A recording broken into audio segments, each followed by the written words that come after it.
Welcome to Stepping Forward Technology. My name is Michael Schmidt, and I think technology is actually really fascinating. Whether you love it or hate it, it plays a huge aspect in all of our lives. So I think that's why it's super important that business owners understand that technology is either leading your growth or holding it back. Today I'm joined with Matthew Harvey, who is the CEO and founder of Stepping Forward Technology. Matthew, how are you? I'm doing great, thanks. That's good. For this month's content, we're gonna focus on technology, budgeting, and planning. With that being said, we're just gonna jump right into it. Could you just give us the plain Jane definition of what a IT budget is? Yeah, I would say it's really the process of how you want to be intentional with your IT dollars and how those dollars are gonna go to your technology. We know that companies spend a lot of money into technology. Would you say that business owners need to view technology as an expense or more of an investment? It really falls under an investment when, like any investment, there's going to be a return on those dollars spent.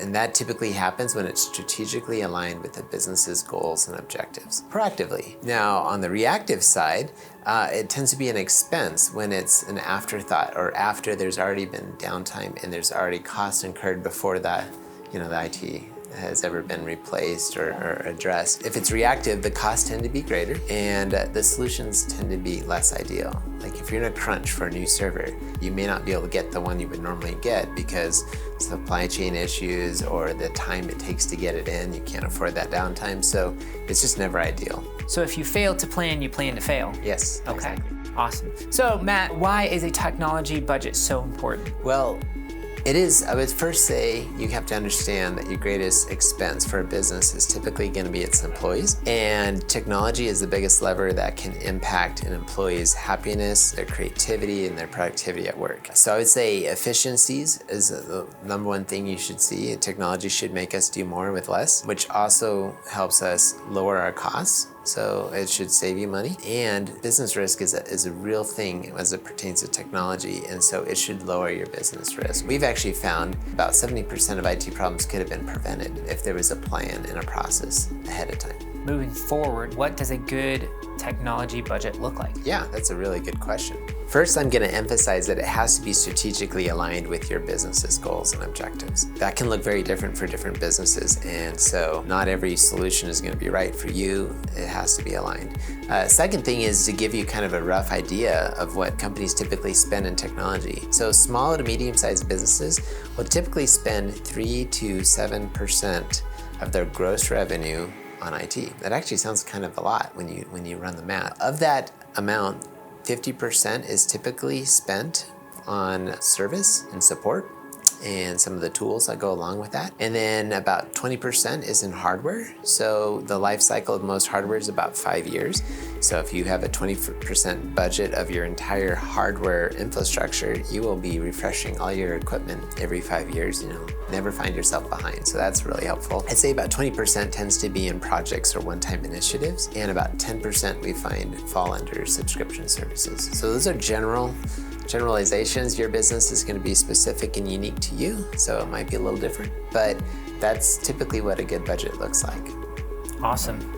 So when a business wants to take that next step forward, what are some of the hurdles that they have to get over, and how can they get over those hurdles? That's a really good question. I think most businesses really struggle because the decision makers, the business leaders, that don't necessarily have a background in technology. So it's really hard for them to really understand how they should invest their technology. I'd say that step one is to have a budget, and to do that, most people need to get some help. So they need a good technology partner to be able to pull that off.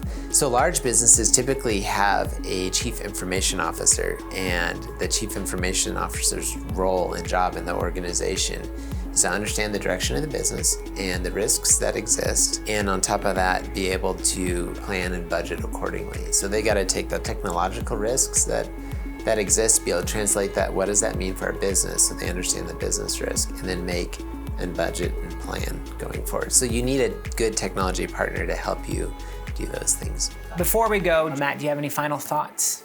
Yeah, I think it's really important that businesses understand and remember that technology should save them more money, over the course of time, and increase their revenue, which will more than cover the costs of investing in the technology. I'm going to give you a small example of that. It's not uncommon that an underperforming computer, even slightly underperforming, costs an employee about 3 to 4% of productivity. When you do that math over the average payroll for an employee, it tends to be about a couple $1,000s per year. And a computer lasts 5 years typically. So that could be a $10,000 mistake over 5 years if you let somebody use an underperforming computer, especially if they're a good employee. So that would be one example. Another thing I wanted to point out, for a lot of business leaders out there, they've spent a decade plus just setting the groundwork where they have very little profits, so the light blue is the profit amounts, but they've laid a really good foundation. They've learned how to deliver the service and they've built a team, and now they're getting to a point, especially since COVID, where they are starting to really start generating some profits and growth. And when you track that year over year, over the next 5 years, the potential reward is astounding. So I really want to encourage business leaders, if they find themselves in this place, that they think really hard about how they're going to invest in their business over the next 5 years to really benefit from that. The last 5 years of a business's existence tends to be the most rewarding. With all that being said, if you find yourself needing a VCIO or help getting a good technology budget to see your business thrive, you can reach us at our website at steppingforward.tech, and we would love to connect with you and to really help you out. So that is all we actually have for this month's video. We will see you next month. Have a good day.